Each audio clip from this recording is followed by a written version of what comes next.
역사 소식은 대역죄인에서. 안녕하세요. 대역죄인의 북한산입니다. 먼저 간추린 역사 뉴스 코너입니다. 지난 2주간 어떤 역사 뉴스가 있었는지 훑어보겠습니다. 첫 소식입니다. 60년간 쓰여온 문화재라는 용어가 국가유산으로 바뀔 예정입니다.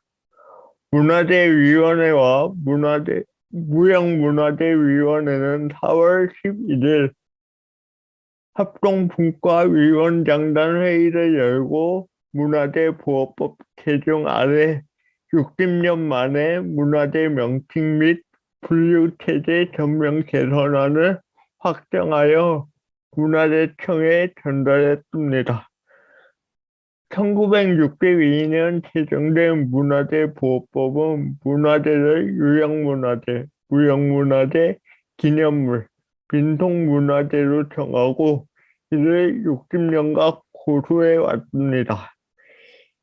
이번 개선안에 따르면 문화재라는 명칭을 유산으로 변경하고 각 유산들을 포괄하여 국가유산으로 통칭합니다. 국가유산은 세계유산과의 상응 개념으로 한 국가의 총체적 유산을 뜻하는데 헌법에 규정된 문화국가 원리 실현에 이바지 한다는 의미가 담겼습니다. 한성백제박물관 소속 몽촌역사관은 송파구 올림픽공원 내 몽촌토성의 유적 정보를 증강현실로 기술로 제공하는 스마트 앱인 모두의 몽촌토성을 오는 30일 출시한다고 15일 밝혔습니다. 몽촌토성의 모든 정보가 담긴 종합 가이드 앱인 모두의 몽촌토성은 문화체육관광부 2021년 스마트 박물관 미술관 기반 조성 사업 선정을 통해 추진되었는데 실제 유구와 유물이 출토된 역사유적 현장에서 각 지점에 해당하는 설명을 확인하고 연계된 스토리형 게임을 플레이할 수 있도록 개발되었습니다. 유병하 한성백제박물관장은 4차 산업혁명 시대의 도래와 코로나19의 지속적인 확산세로 비대면 중심 온라인 콘텐츠의 수요가 나날이 증가하고 있는 만큼 모두의 몽촌토성을 통해 몽촌토성이 언제 어디서나 시민들이 쉽게 즐길 수 있는 도심 속 역사유적으로 거듭나는 계기가 될 것을 기대한다고 전했습니다. 고궁과 왕릉에도 봄이 왔습니다. 코로나19로 인한 사회적 거리두기가 해제되면서 고궁과 왕릉의 다채로운 봄 행사가 예정 중입니다. 먼저 유네스코 세계유산인 창덕궁에서 달빛 기행을 개최합니다. 청사초롱을 들고 창덕궁의 인정전, 희정당, 낙선제 등을 돌아다닐 수 있다고 합니다. 덕수궁 속초전에서는 밤의 속초전이 준비되어 있습니다. 전문 해설사와 함께 속초전을 탐방하고 기빈을 맞이하던 접견실에서 음악을 감상하는 프로그램입니다. 왕릉에서도 전시가 예정되어 있습니다. 먼저 서울 노원구에 위치한 태릉에서는 조선왕릉의 숲길을 소개하는 조선왕릉 숲길 전시전이 22일부터 열립니다. 또 경기도 여주에 위치한 영릉에서는 세종 우리 애 땅을 되찾다라는 주제로 세종대왕 시기 북방 개척에 대한 기획 전시가 27일부터 진행됩니다. 고궁과 왕릉에서 봄의 향취를 맡아보면 어떨까요? 궁궐뿐 아니라 박물관 나들이 가기에도 좋은 계절입니다. 정부의 거리두기 해제 조치에 따라 국내 여러 박물관이 재개관하거나 관람객 대상 프로그램을 재개한다는 소식입니다. 국립중앙박물관은 코로나19로 2년 넘게 중단했던 전시 설명 프로그램 큐레이터와의 대화를 다시 시작합니다. 오는 5월부터 매주 수요일 오후 6시부터 9시까지 진행하는 큐레이터와의 대화는 아스텍 문멸 특별전, 수덕사 괴불, 투르판 한문 특별전 등 흥미로운 주제로 진행될 예정입니다. 간송미술관 역시 수장고 공사를 마치고 7년 만에 일반 관람을 재개합니다. 6월 5일까지 진행하는 이번 전시회는 신사임당의 포도 그림과 안견, 김홍도, 장승업의 작품 등 32점이 선보입니다. 한편 코로나로 휴관했던 의왕철도박물관은 300명 예약제 제한 운영 끝에 전면 개관합니다. 코레일에서 운영하는 철도박물관은 12,600여 점의 철도 관련 유물을 소장하고 있습니다. 이번 주말엔 시간을 내서 박물관 나들이에 나서보는 건 어떨까요? 대역죄인이다. 다음으로 역사를 깊이 있게 코너입니다. 오늘은 봄에 어울리는 내용인데요. 수평님께서 발표를 맡아주셨습니다. 수평님 준비되신 대로 발표를 시작해 주시기 바랍니다. 네, 안녕하십니까. 발표를 맡은 수평입니다. 오늘의 한 점 사료는 봄맞이 특별 한 점 사료인데요. 이제 한국사에서 저희가 개혁자인들에서 좀 많이 다루지 않았던 근대사 자료를 한번 가져와 봤습니다. 그래서 이번 발표의 제목은 벚꽃의 정치 앞에 반일도 공허한 메아리일 뿐이라고 이제 제목을 지어봤습니다. 오늘 소개해드릴 사료는 신문 기사입니다. 이게 안 넘어가네요. 됐다. 네. 경향신문 1963년 4월 24일 이제 해마다 늘어가는 벚꽃 고목이라는 제목의 기사인데요. 기사 내용이 상당히 깁니다. 그래서 근데 이제 기사 내용을 일부 요약해서 소개를 한번 해드리고자 하는데, 일단 기사 내용을 살펴보면 하늘을 가릴 정도로 꽃구름을 이루던 지난날의 창경원, 오늘날의 창경궁이죠. 벚꽃나무가 해마다 죽어가는 수가 늘어 지금은 3할 이상이 거의 폐목이 되었다. 약 350여 그루는 고목 또는 폐목이 되고 말았으니 시민의 정서 생활이 상당히 위축된 셈이다. 벚꽃나무의 수명은 약 30년이다. 현재 창경원 벚꽃나무는 대부분 수명이 다해가는 노목으로 요즘 몇 년간 폐목이 되어가는 율이 퍽 많아졌다는 것이다. 이런 결과를 빚어낸 큰 원인은 전 대통령 이승만 씨가 벚꽃을 일본의 국화라 미화하는 사이 10여 년간 벚꽃나무 식수 예산이 전혀 없었던 것이라고 한다.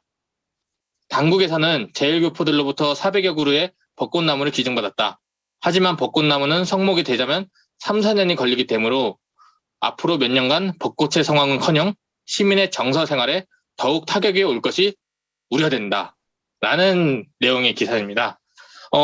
이 당시 이제 경향신문에서 아주 심각한 사회 문제로서 창경원의 벚꽃이 죽어가고 있다라는 이제 기사를 낸 거고, 창경원의 벚꽃이 죽어가는 가장 큰 이유가 바로 전 대통령이었던 이승만 씨에게 책임이 있고, 그 이승만 씨의 정권, 이승만 정부의 가장 큰 실정 중에 하나가 이 창경원 벚꽃에 예산을 투입하지 않았다는 점을 이제 지적을 했습니다.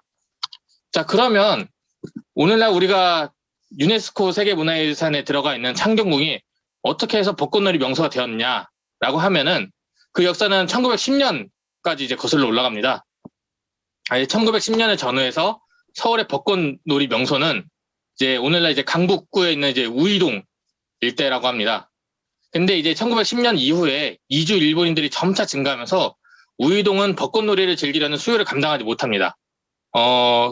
기본적으로는 일제가 관제문화 조성을 해야 하는데 우이동 자체가 너무 도시에서 시내에서 멀리 떨어져 있어가지고 교통도 불편하고 또 시설도 열악하다 보니까 당시 일본에서는 밤에 벚꽃을 보는 놀이 문화가 아주 극성을 부렸는데 우이동에서는 밤벚꽃 놀이를 즐길 수가 없는 겁니다. 그래서 일본은 이제 일본의 우에노 공원 벚꽃놀이를 모델로 해서 조선의 창경궁에 벚꽃 명소를 조성하게 됩니다. 여기서 말하는 우에노 공원은 에도막구와 아주 관련이 깊은 장소라고 하는데요. 이제 메이지 정부가 에도막구의 청산을 의미하는 기념으로 공원을 조성했다고 합니다. 우에노 공원이라고. 그래서 1909년 창경궁의 이제 동물원과 식물을 개원한 이후에 1918년경부터 벚꽃놀이를 즐길 수 있게 되었다고 합니다. 창경궁은 우에노 공원과 마찬가지로 전통적 장소에서 이제 근대적 설비를 갖춘 문화복합공간이 되었고요. 그 당시에 문화적 저항이 있었지만 창경궁 벚꽃놀이는 식민지 조선의 대표 상춘 문화로 자리 잡게 되었습니다. 그리고 이제 해방 이후에도 벚꽃에 대한 관심이 상당히 있었고 1950년대 중반 이후에 다시 이제 창경궁 벚꽃놀이가 다시 활성화가 되었습니다. 그래서 이승만이 정확히 어느 시점에 창경원 일대의 벚꽃 식수 예산을 배정하지 않았는지는 불분명합니다. 하지만 이제 일설에 의하면 한국전쟁을 전후한 시기라고 하는 설이 있는데 그 이유는 바로 아까도 기사에서도 언급했듯이 일본에 대한 적개심 때문에 이제 이승만 씨가 벚꽃을 이제 주기로 한다라는 소문이 그때도 널리 퍼져 있었습니다. 그래서 이 시기를 전후해서 이 벚꽃에 대한 부정적인 인식을 일소하기 위해서 오늘날에도 많이 유통되고 있는 이야기거든요. 이제 벚꽃의 원산지가 제주도라는 보도와 함께 창경원에 벚꽃을 심기 이전에 우이동 일대에 이미 벚꽃이 많았다는 이야기들이 언론을 통해서 계속 생산이 되고 있었습니다. 그래서 1960년대에 들어서며 이제 초기에 심었던 벚꽃 상당수가 수명을 다하던 시기로 경향신문은 벚꽃놀이를 제대로 맞이할 수 없게 된 현실을 이승만 정권의 대표적인 실정으로 꼽았습니다. 그래서 이 기사를 보고 생각했던 한 줄 평은 이 어려웠던 시기에 이 벚꽃이란 꽃이 한국인에게는 어떤 의미로 다가왔을까를 한번 고민하게 되었던 기사였던 것 같습니다. 네, 이상으로 한줌사를 소개는 이상으로 마치겠습니다. 대역죄인이다.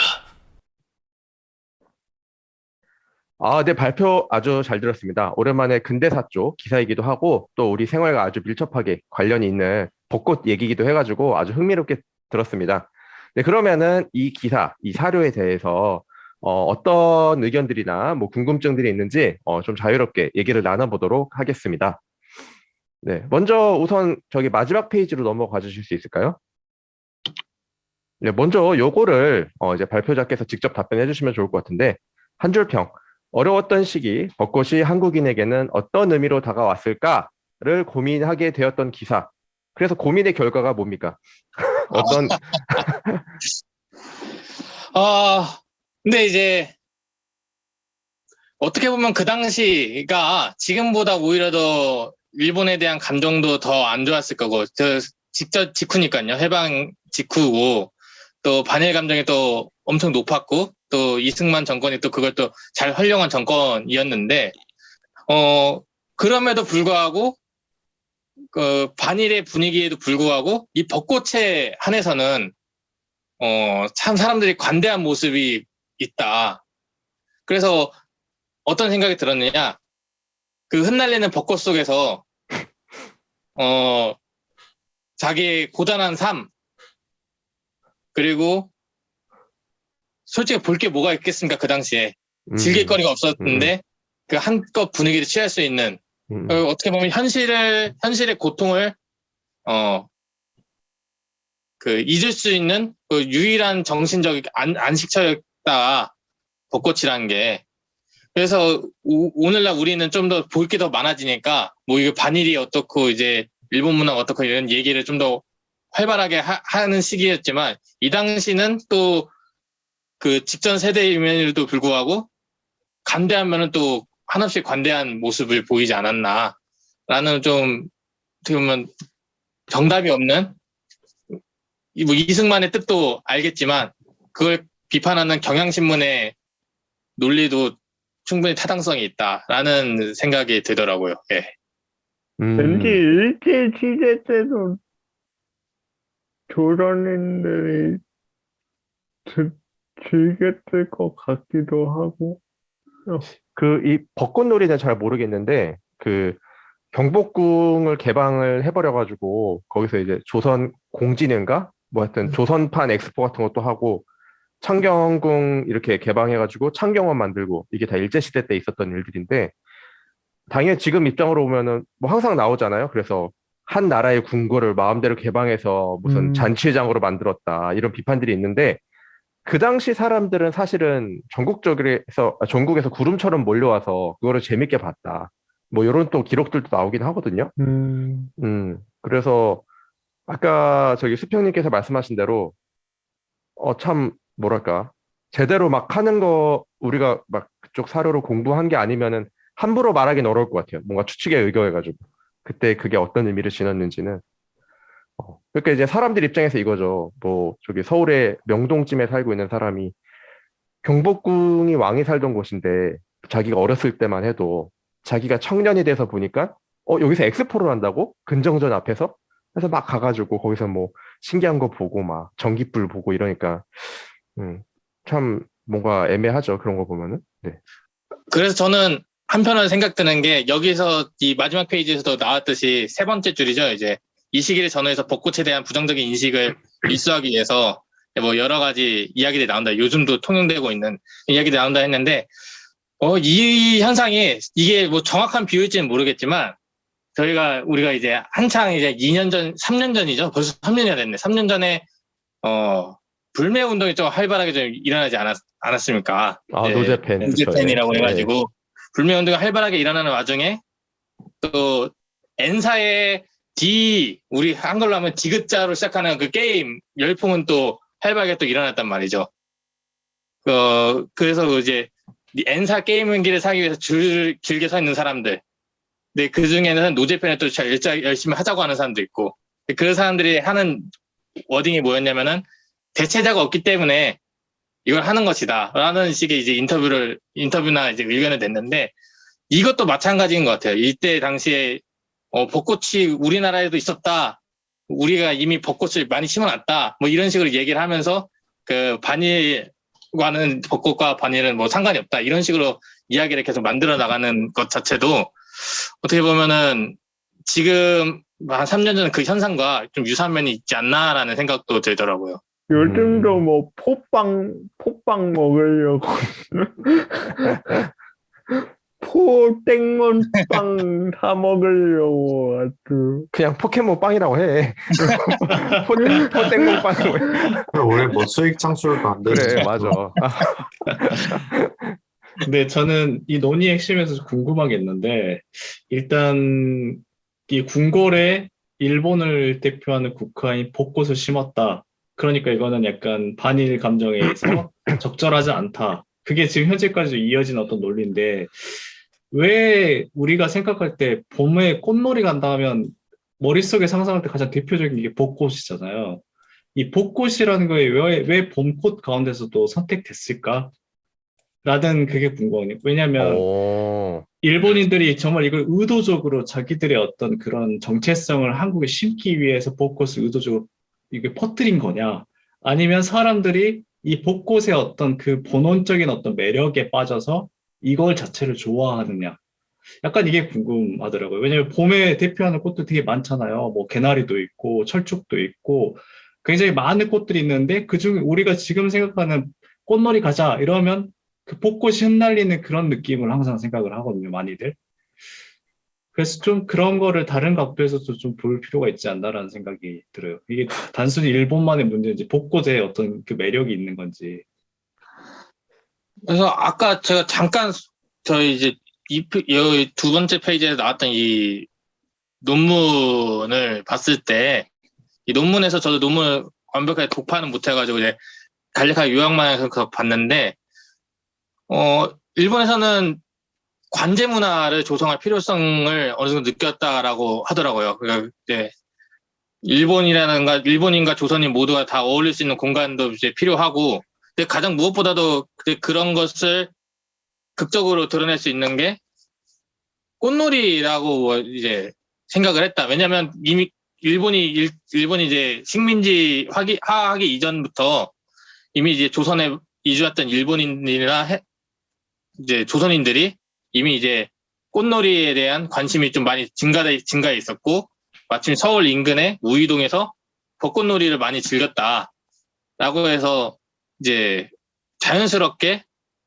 이 관제 문화의 하나로서 벚꽃놀이 자연스럽게 선택을 했고, 교통 입지도 고려하고 이제 뭐 우에노 공원을 만들었던 것처럼 뭐 조선 왕조와 뭐 이제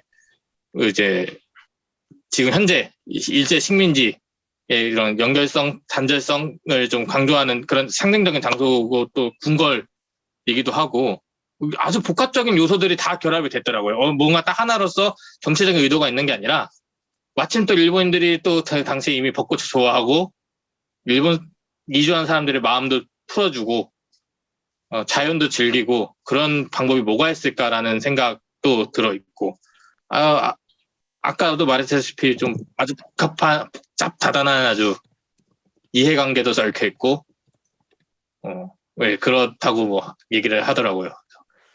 이게 제 네. 생각으로는 이 벚꽃놀이 그중에서도 밤 벚꽃놀이라는 건 저는 상당히 근대적인 산물이라고 생각이 되거든. 왜냐면 밤 벚꽃놀이를 즐기려면 이게 가로등이 설치가 되어야 되는데 이 시설들이 이 근대적인 문물이 이제 구비되면서 이제 벚꽃놀이가 많이 퍼진 거죠.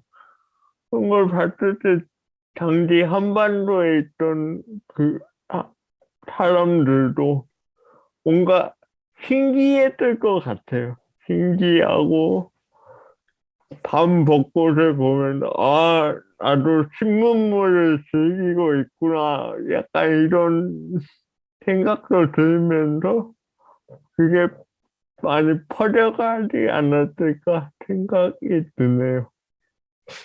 제가 정확히, 그러니까 뭐 일본 문화를 제가 뭐 정확히 잘 아는 건 아닌데, 저 또 나름 임진왜란 쪽을 공부했잖아요. 거기서 보면은 히데요시가 정치를 할 때 주로 쓰는 방법이 벚꽃놀이거든요. 어, 어, 그래서 히데요시가 오사카 쪽에 특히 오사카랑 교토 요런 쪽에 거대한 벚꽃 식수 사업을 벌여요. 거대한 벚꽃 아, 식수 사업을 모모야마. 벌여가지고 음, 그래서 거기서 뭐 여러 가지 행사들을 주최하고 이러면서 근데 뭐 정치인들이 행사 주최하는 게 뻔하죠. 이제 거기에 도쿠가와 이에야스도 초대하고 카토 키요마사 이런 사람도 초대하고 그래서 벚꽃놀이를 행사를 주최를 하면서 뭔가 이렇게 그 문화를 만들어가는 게 뭐 그 이후에도 있었는지는 모르겠는데 확실한 거는 이미 히데요시 때부터는 그런 문화가 보인다는 거죠. 그런 걸로 봤을 때 근데 우리나라에서는 제가 알기로는 그런 사료는 잘 못 봤어요. 그러니까 음, 뭔가 한양 근처에다가 어떤 조경 사업을 벌치거나 아니면 식수 사업을 펼쳐가지고 거기서 뭔가 공연을 하거나 아니면 무슨 파티를 연회를 즐긴다던가 요런 거는 사실 잘 없거든요. 보통 산수 유람을 떠나죠, 우리나라는. 산수 음, 유람을 떠나거나 아니면 주로 절 이런 데 가가지고 그 이미 있는 곳을 활용을 해가지고 들어가가지고 뭘 하거나 이러지 이렇게 일본처럼 뭔가 어떤 식수 사업을 벌여가지고 파티라는 건 많이 없었는데 그런 걸로 봤을 때는 일본이 우리나라에 어쨌든 들어와가지고 도시 구획을 하고 이러는 과정에서 벚꽃놀이라는 하나의 어떤 문화 콘텐츠라고 해야 되나? 그게 유입된 거는 맞는 것 같기는 해요. 그러니까 원래부터 벚꽃이 있어서 사람들이 즐기고 이러지는 않지 않았을까? 않았을 가능성이 높다. 이거는 일본의 문화인 거는 맞지 어, 않을까라는 생각을 합니다. 네. 그런 걸 고려해 근데 그 봤을 때. 장소를 창경궁으로 정했다는 것도 아주 의미가 있는 게 아, 의미가 있죠. 예. 예. 아까도 말했다시피 창경궁 벚꽃놀이의 모델 자체가 이제 일본 우에노 공원 벚꽃놀이를 모델로 했다라고 했잖아요. 아까도 잠깐 언급하긴 했지만 이 우에노 공원이 메이지 정부에서 막부 시대와의 단절을 선언하기 위해서 만든 근대적 공원이다라고 이 논문에서 소개를 하더라고요. 그래서 그런 의미에서 봤을 때 우에노 공원을 조성해서 우에노 공원을 공원하는 그런 과정과 창경궁을 창경원으로 바꿔서 공원하는 과정이 뭐 시대적 시기도 차이가 있고 단절하는 그 대상이 다르긴 하지만 뭐 이제 의도는 어느 정도 서로 유사하지 않나라는 이제 생각도 있더라고요. 그래서 아주 철두철미하면서 철두철미한 계획 아래 벚꽃놀이 문화를 이식한 것이 아닌가라는 이제 또 생각도 들더라고요. 그래서.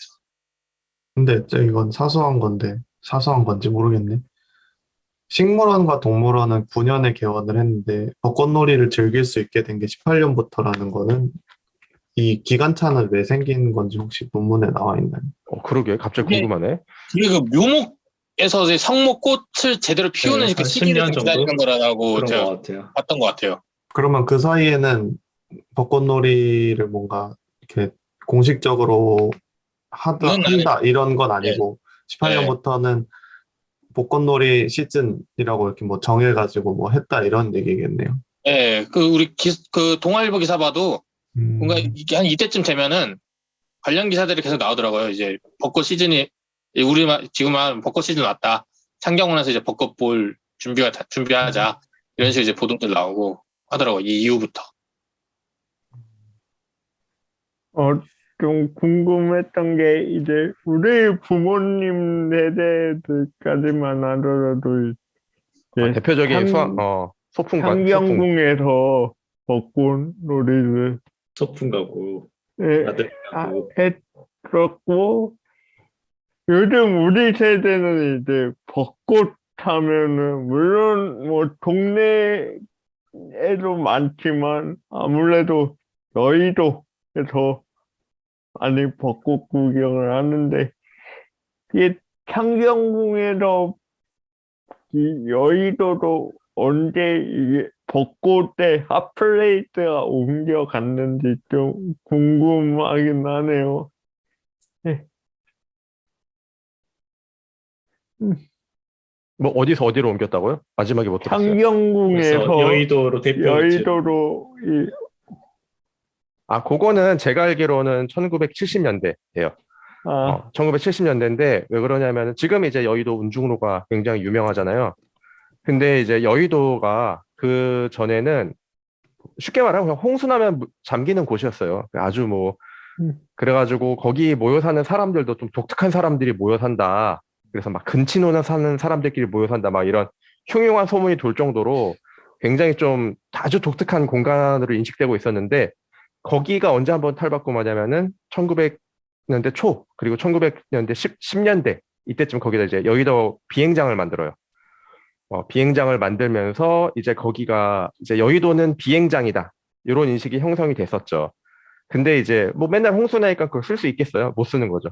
그런데 이제 서울에 그거를 확장시켜야 된다라고 박정희 대통령이 생각을 하면서 그러면서 이제 여의도 개발 계획을 세웁니다. 근데 여의도 개발 계획을 세우려면은 일단 물에 안 잠기게 해야 될 거 아니에요. 그래서 만든 제방이 운중제인 거죠. 근데 운중제만 만들어 놓으면은 별게 없으니까 맞아, 거기다가 맞아. 뭐라도 심어라 라고 해서 그때부터 거기서 벚꽃을 심으면서 그게 이제 지금까지 온 거예요. 그러니까 얼마나 풀이가 크고 튼튼하겠어요? 근데 그래서 그 이제 식수로 운중로가 유명해진 거죠. 네. 왜 벚꽃이 선정된 거죠?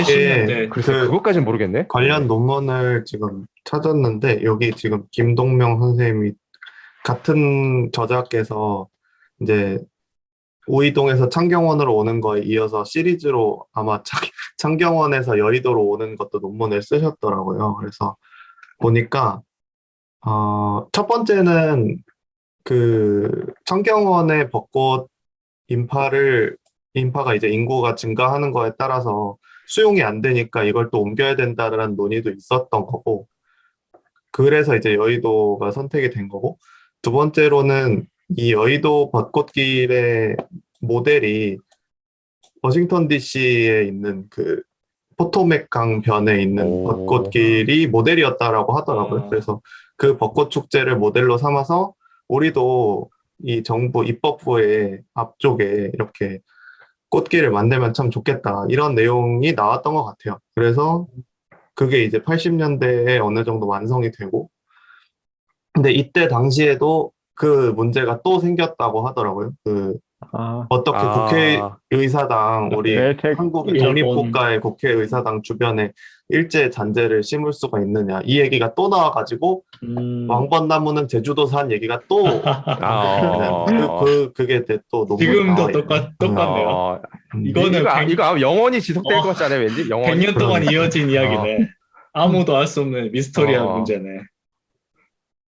그래서 이게 뭐 반드시 이제 여의도로 오는 과정에서는 일본식의 그 벚꽃놀이 문화보다는 오히려 이제 미국에 모델로. 있는 그걸 미국을 또 모델로. 모델로 삼았던 것 같고, 네. 그 확실치는 않은데 예전에 어디서 들었을 때 그 포토맥 강변에 벚꽃나무 심은 게 일본하고 관계가 있었나 없었나 그걸 잘 모르겠어요. 포토맥 강변에 실제로 벚꽃 나무가 있어요, 그렇게? 네. 엄청 많아요. 나는 그게- 포토맥 강변에 있는 무슨 가로수를 따왔다 그런 건 줄 알고. 아니. 실제로 코로나 벚꽃이 있구나. 초창기 때도 코로나 어. 초창기 때도 미국에서 난리였던 게 뭐냐면은 그 사람들 안 모여야 되는데 벚꽃 보러 사람들이 이렇게 모이는 거예요. 그 강변에. 우리나라랑 그래서 비슷한 문제가- 상황인데. 근데 그게 제가 알기로는 저도 대충 들었는데 그게 이제 일본이랑 수교 맺으면서 그 도쿄랑 수교 맺으면서 도쿄랑 이제 워싱턴이랑 무슨 교류 맺으면서 그때 이제 들어온 거라고 얘기가 있었던 것 같아요. 그러면 신기하다. 관련이 있네, 실제로 그러면. 그러네. 한미일의 공고한 동맹이 벚꽃으로 이렇게. 앞으로 동맹. 벚꽃 동맹. 체리 동맹. 블러썸 얼라이스라고 해야겠다. 인격적이네. 그래서 제가 부모님한테 들은 건데 이건 어디 기사나 논문을 본 건 아니고 부모님 피셜이어서 정확히 모르는데 창경원에 있던 기능은 여의도 말고 거기로 옮겨갔대요. 그 어린이 대공원으로.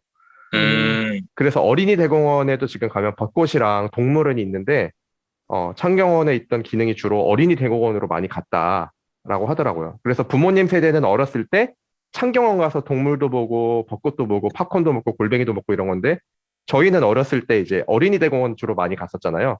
거기 가서 기린도 보고 코끼리도 보고 이랬던 건데 그렇게 옮겨갔다라고 하시더라고요. 아버지하고 어머니 말에 의하면.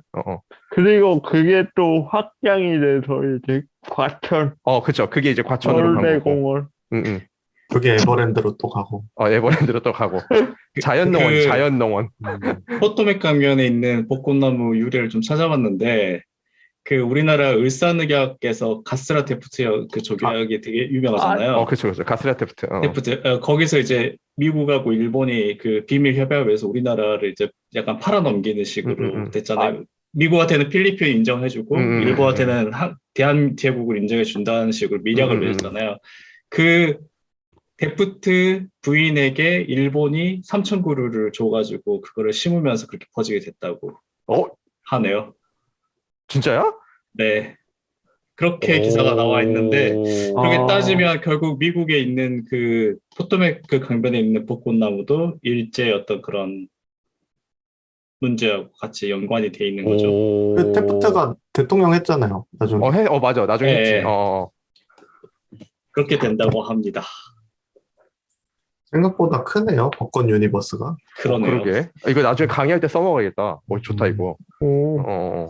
좋은데. 이거 예상치도 못한 수학이네. 참 이게 가스라테프트 1970년대 밀약이. 그때 선택했던 게 미국을 따라서 했는데 그 유래는 확인을 못 했나 봐요. 그냥 선진적인 미국이 있으니 우리도 한번 해보자 해가지고 따라 했는데 그때 여기까지는 국회의원 중 한 명이라도 가스라테프트 밀약 때문에 한 건데 그래도 따라 하시겠습니까? 그렇게 해버리면 이제 절대 못 하죠. 근데 그렇게 그런 쓰면은- 걸 확인을 할 겨를이 없어요. 근데 그거는 해결 가능해요. 왕벚나무는 제주도 살기 때문에. 맞아. 맞아. 어차피 우린 제주도 걸로 할 건데요. 이제 그런 논리를 만들어서까지 벚꽃 그 축제든 벚꽃 길이든 만들어야 된다라는 논의랄까 여론이 있었던 거는 사실인 것 같아요. 또 그게 필요했던 거는 어느 정도 인정을 해야 되지 않을까. 그 역사가 이제 70년이 된 거죠. 70년이. 씁쓸하네요. 신기해. 이렇게 보면. 벚꽃. 그 더 자세한 얘기하면 그 데프트 부인이 일본에 이제 방문을 했는데 벚꽃을 보고 너무 감명을 받아가지고 너무 칭찬을 했대요. 그러니까 일본 측에서 고맙다 하면서 3,029루를 왜 3,029루인지는 잘 모르겠어요. 뭔가 의미가 있겠죠? 그래서 그걸 줬고 그게 유래가 돼서 이제 그쪽에 그 벚꽃이 퍼졌다라는 게 기사로 나와 있습니다. 야, 근데 사실 3,020km면 진짜 많은 양이거든요. 맞죠. 진짜 많은 양인데. 화물선으로 이렇게 태평양으로 보내는 그러니까요. 게다가 그 당시면은 또 그럴 텐데. 여의도도 3,000km는 안 될 것 같은데 무조건. 뭐 하여튼 근데 대단하네요. 저 우에노 공원 같은 경우는 저 우에노 공원 조성에 우에노 공원을 조성한 맥락 같은 것게 이제 청경공의 저 벚꽃 명소를 조성한 맥락하고 비슷하다라는 건 확실히 맞는 것 같고 거기에 더해서 이제 그 벚꽃이 도시에 이제 벚꽃 조경이 되는 거는 에도 시대부터 좀 많이 이루어진 것 같더라고요. 19세기 정도부터. 그러니까 이 우에노 공원의 맥락은 그 벚꽃을 어떻게 잘 활용을 해서 그러니까 기존의 에도 막부가 있었던 곳에 공원을 만든다라는 맥락이 있는 거고, 근데 그 맥락에 기존에 붙어 있었던 벚꽃에 의한 도시 조경이라는 거는 기존부터 있었던 흐름이었다는 것 같고, 그렇게 이해를 해야 될 것 같네요. 뭐 완전 사족이긴 한데 우리나라 최초의 동물원이 창경원 동물원이잖아요. 그거랑 똑같이 일본도 제가 알기로 최초 동물원 우에노 공원 동물원이에요. 그러니까 우에노 공원을 조성하는 방식을 그대로 창경원으로 가져온 거죠. 그리고 우에노 동물원에 있던 동물들이랑 창경원에 있던 동물들이랑 세계 2차 대전 때 둘 다 똑같이 굶어 죽었다고 하더라고요. 먹이를 못 줘가지고. 그런 썰이 있더라고요. 좀 신기하네요, 하여튼.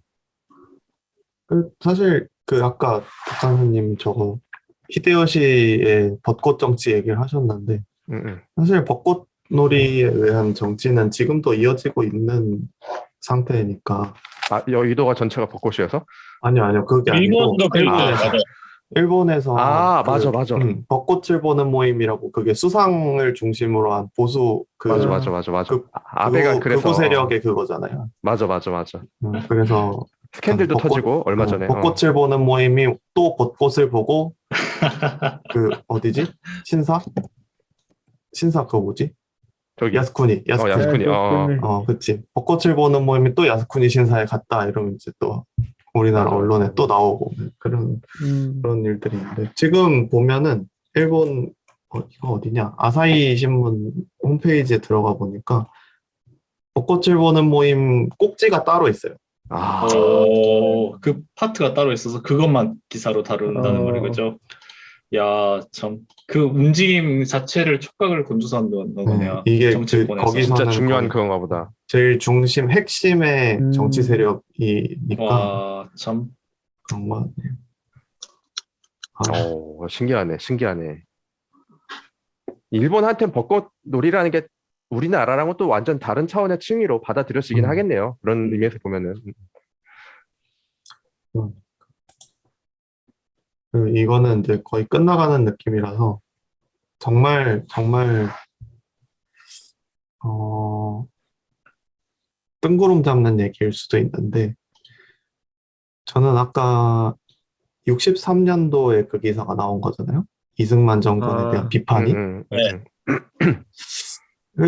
이 기사가 어쨌든 정부에서, 박정희 정권에서 뭔가 여론 조성을 위해서 지침과 관련되어 있지 않을까라는 생각을 하는데, 저도 그런 좀 한일협정이 65년도에 맺어지잖아요. 그렇죠. 그리고 네. 그걸 위한 그 밑밥 작업이 61년도에 박정희 정권이 들어서면서부터 시작인데, 그 맥락하고도 관계가 있지 않을까, 그런 생각이 좀 드는 거죠.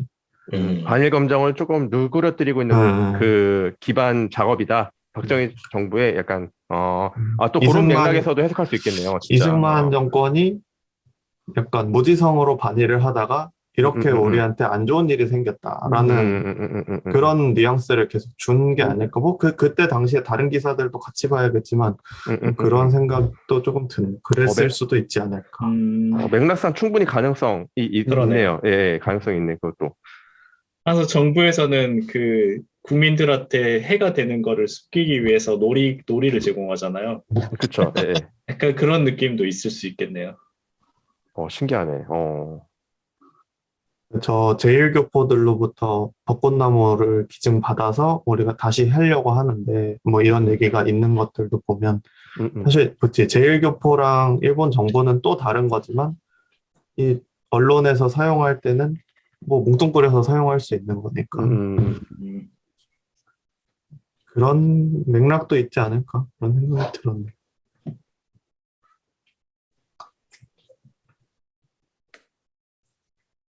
네. 뭐 혹시 또 다른 얘기 하실 것들이 있을까요? 좀 이제 된 것 같은데. 네, 마무리 지어도 될 것 같아요. 네. 그러면은 이야기가 창경궁에서 이제 어디로 갔죠? 여의도로 갔죠? 벚꽃 갔다가 벚꽃 네, 정치 벚꽃 갔다가 여의도 일본 갔다가 갔다 미국 갔다가 아주 벚꽃 이야기 하나로 여기저기 다 다니네요. 그러니까 저희가 대역 죄인인 거죠. 벚꽃으로 이렇게까지 얘기하는 집단이 잘 없을 것 같은데. 뭐 어쨌든 간에. 네. 그러면은 이제 오늘 봄을 맞아가지고 이제 봄이 아마 이게 올라갈 때쯤 되면은 벚꽃이 이미 지고 없을 것 같은데. 이미 다 맞아. 우리 동네 조금 남아 있어요. 우리 동네. 약간 여기가 기온이 달라서 서울이랑 어쨌든 간에. 네. 그래서 이제 벚꽃이 없을 때 올라가긴 하겠지만 벚꽃 하나만 가지고도 이렇게 역사적 맥락이라든가 뭐 아니면 정치가 돌아갈 때 실질적으로 어떤 공간들이 제공이 되는지 뭐 그런 것들을 좀 확인해 볼 수 있는 좋은 발표가 아니었나 싶네요. 혹시 뭐 수평님 마지막으로 멘트 할 거 없나요? 없습니다. 저기 있네요. 저기 밑에 벚꽃이 그렇게도 이쁘디 바보들아. 이 바보들아. 아마 노래 가사를 따온 것 같은데. 네. 맞습니다. 네, 그러면은 오늘 역사를 깊이 있게 한 줌 사료 여기서 마치도록 하겠습니다. 모두 수고하셨습니다. 대역주의이다. 역사 신간을 소개합니다. 첫 번째 책은 일본 전국시대 130년 지정학입니다. 저자는 코스믹 출판이고 이다 미디어에서 2022년 3월 22일에 출간했습니다. 풍부한 지도와 인포그래픽을 통한 일본 전국시대 130년의 역사를 한눈에 꿰뚫고 있는 점이 돋보이는 특징입니다. 일본이 100년 넘게 치열하게 싸웠던 이유가 궁금하신 분께 추천드립니다. 두 번째 책은 고려, 몽골에 가다입니다. 저자는 경상국립대 역사교육과에 계신 이명미 선생님이시고 새창미디어에서 2022년 4월 1일에 출간했습니다. 몽골의 지배 이후 고려에서 원나라로 건너간 사람들의 이야기를 중심으로 고려와 원나라의 문화 교류를 살펴보고 고려 사람들의 다양한 군상을 살피려는 점이 특징입니다. 원나라에서 유행했던 고려 풍습이 궁금하신 분, 드라마 기황후와 신돈을 재밌게 보셨던 분께 추천드립니다. 세 번째 책은 도시로 보는 동남아시아사입니다.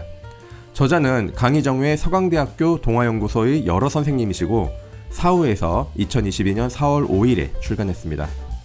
동남아시아를 전공하는 정치, 인류학, 미술사, 찐 전공자들이 모여 동남아시아 도시의 내밀한 역사와 문화를 쉽게 풀어쓴 서술이 돋보입니다. 코로나19 이후 해외 관광으로 동남아시아를 고려하시는 분께 추천드립니다. 다섯 번째 책은 역사 삼국지 군웅할거에서 통일전쟁까지입니다. 저자는 서울대학교 동양사학과의 최진열 선생님이시고 미지북스에서 2022년 4월 25일에 출간되었습니다. 후한서, 자치통감, 진서 등 그 시대를 다룬 거의 모든 사료를 분석하고 종합하여 객관적인 시각에서 삼국지를 재구성하고 주요 전투와 군웅의 전략을 한눈에 보여주는 200장의 지도를 담고 있는 것이 특징입니다. 소시적 삼국지로 밤을 지새본 적이 있는 모든 역덕분들께 이 책을 추천드립니다. 네 번째 책은 지리로 읽는 세계사 지식 55입니다. 저자는 세키 신코 선생님이시고 반니에서 2022년 4월 10일에 출간되었습니다. 고대부터 현대사까지 세계사의 주요 사건을 Q&A 방식으로 쉽게 서술한 점이 돋보입니다. 세계사를 새로운 관점에서 이해하고 싶으신 분, 러시아가 우크라이나에 침공한 이유를 알고 싶으신 분들께 추천드립니다. 여섯 번째 책은 껍데기 개화는 가라, 한국 근대 유학 탐사입니다. 저자는 노감번 선생님이시고 푸른 역사에서 2022년에 출간되었습니다. 한국사 속 개화기를 규정하는 서양 근대와 전통 유학의 이분법적 프레임을 넘어 근대 유학으로 평가할 수 있는 지적 흐름의 단서를 찾아낸 것이 특징입니다. 격변의 시대, 꼴통인 줄만 알았던 조선 유학자들의 현실 인식이 궁금하신 분들께 이 책을 추천드립니다. 대역주의이다. 2022년 4월 세 번째 주 역사 소식은 여기까지입니다. 시청해주셔서 감사합니다.